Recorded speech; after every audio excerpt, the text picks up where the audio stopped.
pero ten en cuenta de que el pseudointermedios a veces sale negativo. O sea, es una clasificación de... O sea, igual le haces tú, pero tienes... O sea, por ejemplo, aquí en la tabla nos dice que sale positivo. Pero por ejemplo el GICUS a veces sale positivo como negativo. No solo tienes que basarte en una prueba. ¿Que te lo prestes? ¿Me lo prestas? No, es que no hay una definitiva, mira. Claro, porque si te sale negativo, tienes que hacerle en el agar sangre y para confirmar. La definitiva, yo no me recuerdo. Ahí sí.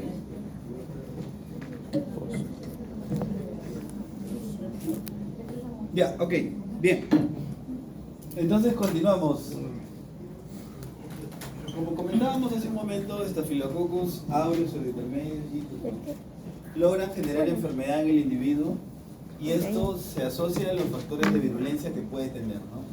Y hay algunos conceptos que ustedes ya conocen, que lo hemos visto en las generalidades de las bacterias, ¿no?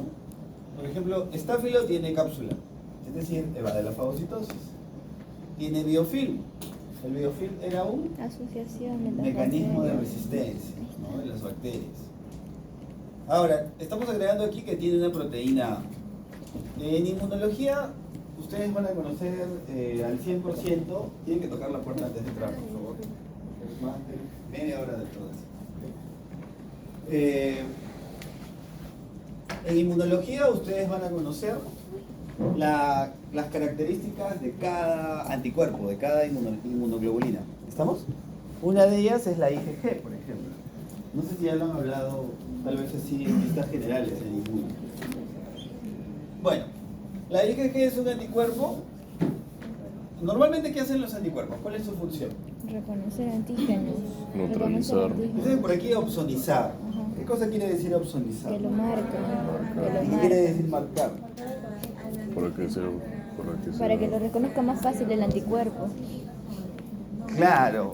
Lo que va a hacer es marcar al germen para que pueda llamar a células inflamatorias como células fagocíticas y vengan a fagocitar al germen, ¿verdad? En líneas generales. Aunque es mucho más complejo. Cierto, ustedes ayer estaba averiguando con la profesora Helen. ¿Con quién llevan inmuno? Sí, con Natalie. Helen, con Helen. Ok, Helen, Natalie, pero igual las dos creo que coinciden en que ven fagocitosis esta semana. Sí. ¿Ya lo vieron? Sí. ¿Sí? ¿Quiénes no han visto fagocitosis? No han visto. Esta semana. 1, 2, 3 por ahí, 4. Ok, entonces entendemos que la mayoría de ustedes ha visto fagocitosis, seguramente sus 3 compañeras lo van a ver ahora más tarde que tengan inmuno, ¿no? Creo que tienen después de esta clase.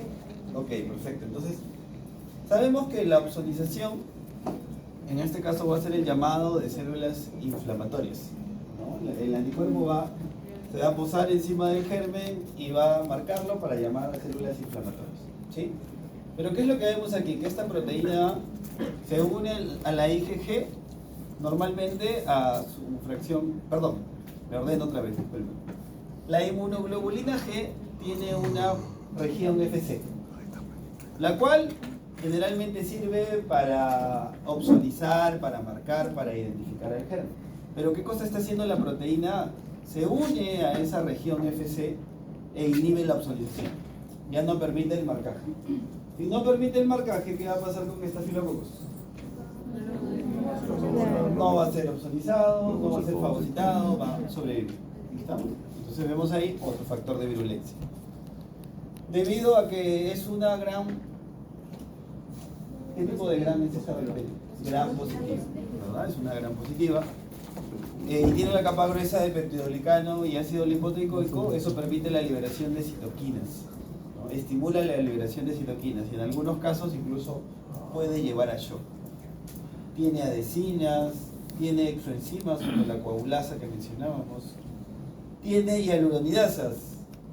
Las hialuronidasas actúan sobre el ácido hialurónico, ¿no? Entonces, al actuar sobre el ácido hialurónico, sabemos que el ácido hialurónico es un componente esencial de la arquitectura de la mayoría de órganos y tejidos. Entonces, al degradarlo, obviamente que vamos a encontrar nosotros zonas lesionadas, ¿no?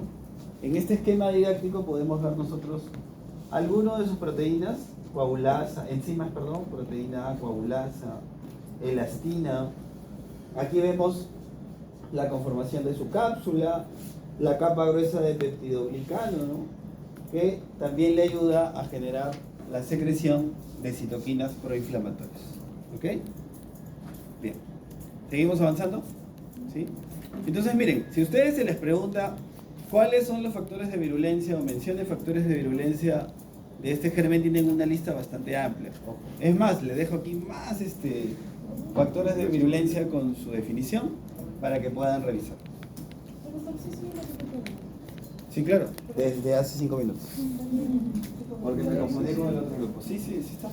¿Sí está, no? Sí, sí está. Bueno.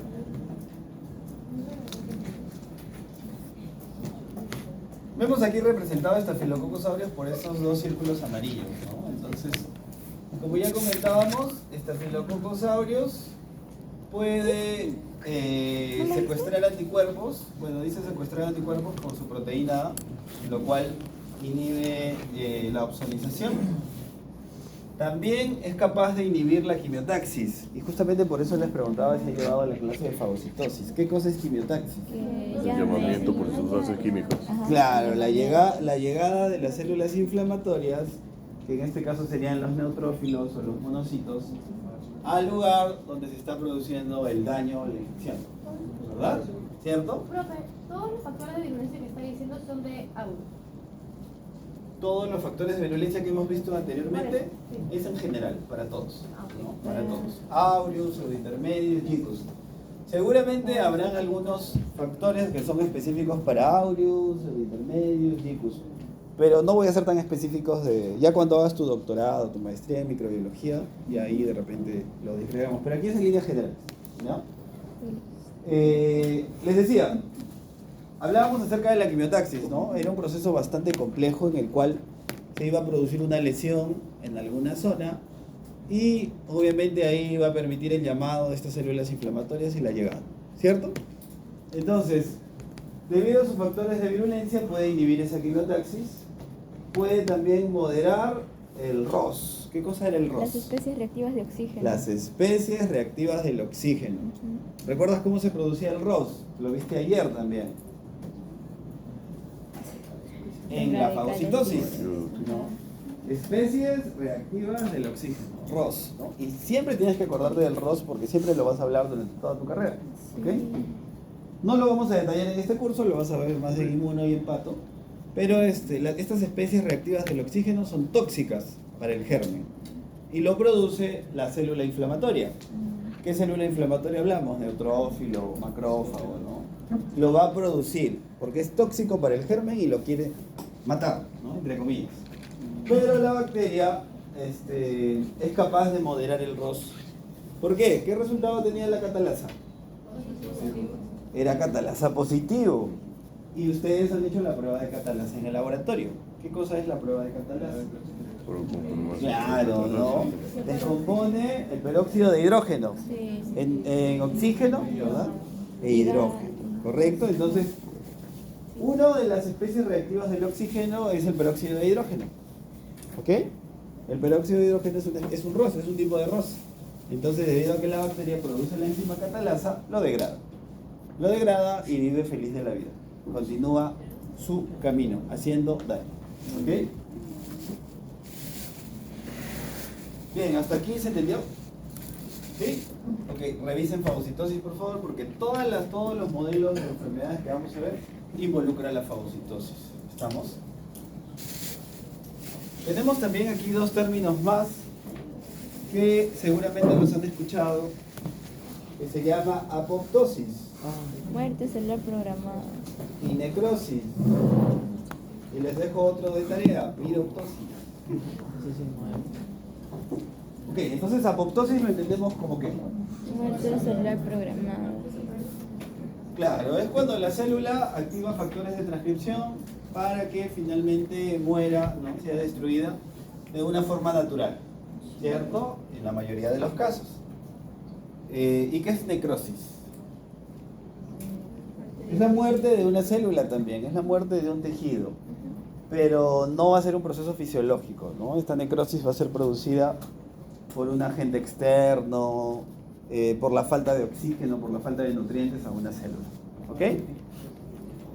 Sí, miren, les estoy dando una definición de necrosis, pero que si sus profesoras de patología, que van a llevar el próximo ciclo, escuchan, me lanzarían de vía 2 a vía 1. Entonces, les estoy dando ese término en líneas generales porque por ahí vamos a ver algunas pinceladas, ¿no? El término es mucho más complejo, es más, hay tipos de necrosis, ¿ya? Pero podríamos definir lo que es una muerte celular, que en este caso va a ser causada tal vez por un agente externo, ¿okay? Puede ser también debido a fallas, necesidades que tiene una célula o un tejido, ¿no? Que provoca la muerte. No es un proceso fisiológico, la necrosis no es un proceso fisiológico. ¿Estamos? ¿Bien? Ok, y piroptosis se los dejo de tarea y me comentan la próxima semana. Piroptosis relacionado a las bacterias, ¿no? Búscalo. Relacionado a las bacterias. Sí.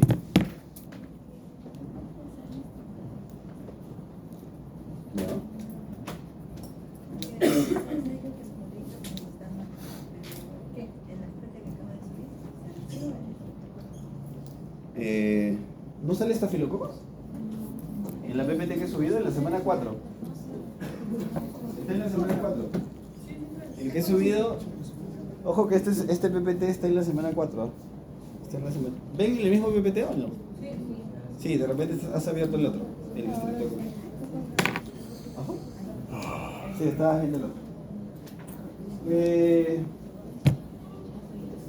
Ya me olvidé. Bueno. Entonces, miren, aquí vemos lo normal, ¿no? Una célula fagocítica que es un neutrófilo, identifica al estafilococos como vemos a continuación, lo engloba, lo pone en el fagosoma, lo fusiona con el forma el fagolisosoma, lo destruye. Recuerden que un neutrófilo tiene gránulos, ¿no? Y esos gránulos son tóxicos para el germen. Entonces, la bacteria también se desgranula, produce especies reactivas del oxígeno, que es el ROS, y destruye el germen. Es una célula la cual ese neutrófilo ya no sirve, ya no funciona, entonces va a entrar en un proceso de apoptosis, ¿cierto? Y luego va a llegar por ahí un macrófago tisular que está cercano, ¿y qué va a hacer? Lo va a fagocitar. Y se acabó la historia. Se destruyó el estafilococos y todos vivieron felices. ¿Sí? Se los dejo de tarea. Ahorita no lo vamos a discutir porque nos vamos a ir en otro tema. ¿Ok? Y busquen porque no es un tema que seguramente lo han visto. ¿Ok? Bien. Entonces se quedó aquí, nos quedamos acá, todo se soluciona. Por otro lado, lo de arriba no importa porque dice anaplasma y no vamos a estudiar anaplasma. Pero en la parte inferior, si vemos, ¿no? Cómo el estafilococos, que está representado por ese círculo amarillo, lo ha fagocitado, pero si bien es cierto, se ha interiorizado, pero la bacteria evade, es capaz de escapar la fagocitosis por todo lo antes mencionado, ¿no? Entonces se reproduce dentro del neutrófilo y es más, luego de reproducirse lo abandona y sale en mayor cantidad. Se va a infectar otras células más. Y también contribuye a que el neutrófilo se desgranule. ¿Qué pasa si el neutrófilo se empieza a desgranular sin matar al germen? ¿Libera los dos? Está liberando sustancias tóxicas, lo cual ¿a quién va a dañar? A nosotros, es decir, al mismo tejido, ¿no? Al mismo tejido que está cercano. ¿Estamos? Miren, veíamos que en una situación normal el germen ingresaba y el neutrófilo debería destruirlo a través de desgranulación, especies reactivas del oxígeno, y se acaba la historia. Pero vemos acá que debido a todos los factores de virulencia mencionados antes, es capaz de reproducirse dentro del neutrófilo, abandonarlo, escapa la fagocitosis y además el neutrófilo se sigue desgranulando y genera daño en el tejido, ¿no? Y eso contribuye a una inflamación. ¿Estamos? En el caso de la inflamación, otro término es el itis, ¿no? ¿Qué quiere decir itis? Inflamación. Esto también en líneas generales porque en el curso de patología lo van a detallar más, ¿no? Muchísimo más. ¿Ok? Mastitis, ¿qué quiere decir? Inflamación de la glándula. Inflamación de la glándula mamaria y de sus anexos. Dermatitis, inflamación de la piel, ¿verdad? ¿Ok? Etcétera, etcétera. Bueno, aquí vemos cómo se genera un biofilm. Esto ustedes también ya lo saben. No. Bueno, ¿qué toxinas tiene el estafilococos? Que también son considerados factores de virulencia. Ya lo conoces porque tú lo has visto en el agar sangre. En el agar sangre, ¿qué tipo de hemólisis puedes observar? Total, Alfa, beta y gamma, parcial. ¿verdad? Alfa, beta y gamma. Y eso es debido a sus hemolicinas, ¿no? Hemólisis alfa, ¿cómo era? Parcial. parcial. Parcial. ¿Por qué es una hemólisis parcial? no Porque se es producida destruye por la todo. alfa toxina y porque no solo se limita a dañar a los hematíes, sino también daña a los macrófagos, a las plaquetas, a los leucos y a los fibroblastos. ¿Ok? Por eso es que es una hemólisis parcial. ¿Quién es la completa? La beta. La beta, y es sí. producida por la beta toxina. ¿Por qué es una hemólisis total? Todo. Porque daña exclusivamente los hematíes, la membrana de los hematíes.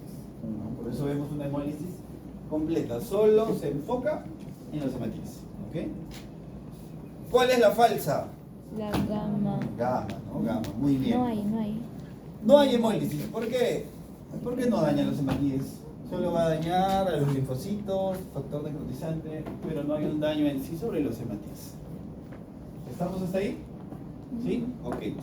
Bueno, se agrega otra hemolicina más, que es la delta toxina, que también tiene acción sobre los neutrófilos monocitos, pero no es considerada en el agar sangre. ¿Por qué? Ni idea, ¿no?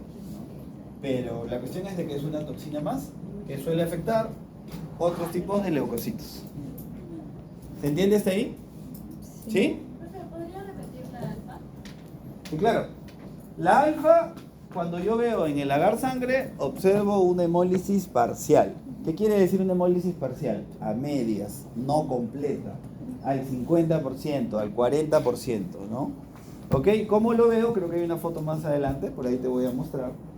¿Y por qué no produce una hemólisis completa? Porque tal y como dice su definición, no solo va a afectar a los hematíes, hematíes sinónimo de eritrocitos, sinónimo de glóbulos rojos, sino también afecta a macrófagos, es decir, leucocitos, fibroblastos y plaquetas. ¿Ok? ¿Sí? Bien. Bueno, también tenemos una toxina epidermolítica. Esta toxina epidermolítica lo podemos ver en las 3 especies de Staphylococcus, pero tiene mayor relevancia en el Gicus. ¿Ok? La toxina epidermolítica, acuérdense, ¿ya? Porque más adelante me parece que no lo he puesto con ese nombre. Esta toxina generalmente en el Gicus afecta a los queratinocitos. ¿Se acuerdan de los queratinocitos? Sí. Lo han visto en histología, En la ¿verdad? epidermis. ¿Está en dónde? En la epidermis. En la epidermis, En ¿verdad? el En la capa más estrato. externa, en la piel. Muy bien. En todo. Bien. Toda la epidermis tiene que- Ahora sí podemos ser más específicos. Aquí sí, esta toxina que vemos a continuación hace referencia al Staphylococcus aureus, ¿no? Exclusivamente al aureus. Y lo que vemos aquí es la toxina 1 del síndrome del shock tóxico, con la abreviación TSST1, que es considerado un superantígeno. Ustedes en ninguno han visto que es un antígeno, ¿sí o no? Puede ser un gen o una partícula que desencadena una respuesta inmunológica, ¿no? Aunque no siempre, hay 50.000 definiciones, pero con eso podríamos quedarnos. ¿Ok? Desencadena una respuesta inmune en el individuo. Pero es considerado un superantígeno. ¿Por qué un superantígeno? Porque un antígeno normalmente necesita ser captado por las APC o las CPA. ¿Qué son las APC o CPA? Células presentadoras de antígeno, que son macrófagos, dendrítica, linfocitos B. ¿Cierto? Son esos 3 los principales. Ok. Entonces debe ser captado. Muchas veces este Staphylococcus, debido a esa toxina, es considerado un superantígeno porque no necesita ser captado por las APC. ¿Ok? Entonces muchas veces se va directamente al linfocito T y genera una respuesta más exacerbada. ¿Ya? Si tienen más interés, busquen información, porque acá no vamos a hablar netamente sobre su respuesta inmunológica de esto. ¿Ok? Y puede llevar como consecuencia fiebre, hipotensión, conjuntivitis y en el peor de los casos la muerte del individuo. ¿Ya? Es muy severo. Repito, esto es para el aureus, pero no siempre lo vamos a ver. No quiere decir, oye, mi perro tiene Staphylococcus aureus, va a tener ahorita una enfermedad multisistémica. No necesariamente. Hay que tener en cuenta la triada, ¿no? El tipo de germen también. ¿Qué produce el Staphylococcus? El aureus. Generalmente mastitis en animales de producción. También se asocia por ahí a dermatitis en algunos casos. artritis también por ahí podemos ver. El pseudointermedio, como decíamos, en perros más frecuente, pioderma, pero también lo podemos ver en otitis, también puede producir cistitis. En gatos se asocia a condiciones piogénicas. ¿Qué entienden ustedes por condiciones piogénicas? Pus. El término piógeno hace referencia a pus. Estas bacterias también, estas especies de bacterias pueden producir pus, ¿no? El icus, epidermitis exudativa o exfoliativa. Profesor, Sí, ¿qué es dermatitis? justo ahorita lo vamos a explicar. Es lo que afecta a los lechones. En un ratito les explico. Bueno, o vayamos siguiendo primero con la dermatitis exudativa. Esta epidermitis o dermatitis exfoliativa o exudativa va a afectar exclusivamente a los cerdos. ¿Y a quiénes? A los lechones. Ese es el grupo etario, ¿no? Ese es el grupo etario específico. ¿Por qué? Porque tienen un sistema inmunológico todavía débil. Algunos pueden no tener una buena nutrición. Los lechones muchas veces son curiosos y como están hacinados empiezan a morderse entre ellos. La caudofagia. Exacto, ¿no? Se da. Se pueden morder la colita, ¿no? Porque tienen los dientes muy grandes. ¿Y qué hacen ahí? Permiten que el Staphylococcus, ¿qué especie? Icus, ingrese por abrasiones y empiece a colonizar y desencadene daño, enfermedad. ¿Ok? Entonces, vemos que se produce un trauma, el germen ingresa, coloniza la dermis, se une a la fibronectina, es capaz de evadir la fagocitosis y la opsonización. ¿Por qué? Ya sabes los factores de virulencia, ¿no? Cómo evade, ¿cierto? La acción de su toxina exfoliante, ¿te acuerdas que lo mencionamos hace un momento? Entonces, esta toxina exfoliante va a alterar una proteína que no va a ser importante memorizarla, pero la cuestión es de que va a permitir que los queratinocitos ya no estén unidos. Ya no va a permitir la unión de los queratinocitos. Si no hay unión de los queratinocitos, ¿qué se va a producir? Va a quedar expuesto. Va a quedar expuesto Claro. todo ese epidermis, ese tejido, Claro. ¿verdad? Se van a separar las células del estrato espinoso. Adicionalmente a eso, el estafilococcus estimula que se produzca inflamación, ¿o no? Sí, Sí, ¿verdad? sí, Decíamos que iban a participar los neutrófilos, ¿o no? sí, Por va de la fagocitosis, los neutrófilos van a empezar a desgranularse, ¿no? sí. Va a generar mayor inflamación local. Por eso es que dice que hay una reacción inmunológica del huésped. Como los queratinocitos ya no van a estar unidos, de todas maneras se va a alterar la permeabilidad vascular. Sí. Acuérdense que en la piel hay una microvasculatura también, hay vasos sanguíneos, ¿no? Pues, Si se altera la permeabilidad vascular, eso va a llevar a que se produzca una exudación masiva. Ayer me decían, profesor, los cerdos no sudan. Es cierto, ¿no? Pero aquí no va relacionado a las glándulas sudoríparas, ojo, va relacionado a que estamos hablando de que los queratinocitos se van separando, se está produciendo una alteración de la permeabilidad vascular y eso lleva como consecuencia una exudación masiva, deshidratación y en el peor de los casos podemos ver a los lechones que fallecen, que mueren. Pero sí hay forma de tratarlos. Sí puedes tratarlos al inicio, pero como son animales muy jóvenes, O sea, la mayoría de veces causa la muerte. claro, no necesariamente te va a producir la muerte de inmediato, pero sí podrías utilizar un antimicrobiano para tratar de frenarlo y ver también qué otros factores, ¿no? Está pasando. Tienes un mal manejo de esos cerdos. Tal vez aquí podríamos agregar nosotros, en relación al huésped, qué protocolos se utilizan, ¿no? De repente los desparasitan o no. ¿La desparasitación ayudaría aquí para algo o no? No ayudaría en nada para el germen, pero en realidad sí va a ayudar a que el sistema inmunológico no se concentre en otra cosa, ¿no? En una parasitosis. ¿Será importante que vacunen a los cerdos también? Sí, ¿no? No relacionado a este germen como tal, pero sí para estimular su sistema inmunológico. ¿Ok? Claro, muy bien, ¿no? Lo que nos dice por ahí su compañera. Es importante también hacer el corte de los dientes, el descolmillo, ¿no? Porque si no, ellos están mordiéndose de forma rutinaria. Bien, eso era con respecto al Gicus. Ahora les voy a mencionar el Aureus, ¿ya? El aureus es capaz de producir mastitis. Cuando hablamos de mastitis, hablamos de dos tipos de mastitis clínica y mastitis subclínica. ¿Cuál es la diferencia entre la clínica y la subclínica? La clínica se presentan los signos, la subclínica no. Muy bien, ¿no? En la clínica vamos a ver signología del animal. Va a tener fiebre, la urea va a estar enrojecida. La subclínica no veo ningún signo, aparentemente la vaca está sana. Pero cuando vas a evaluar la producción de leche está en el piso, ¿no? Está abajo. ¿Ok? ¿Cuál será más frecuente, la clínica o la subclínica? La subclínica es lo más frecuente. Y para hacer el diagnóstico de una mastitis, en realidad lo recomendable sería hacer un cultivo, ¿no? Pero la mayoría de ganaderos no hacen cultivo. Hacen la prueba de California Mastitis Test, o también llamado CMT, ¿no?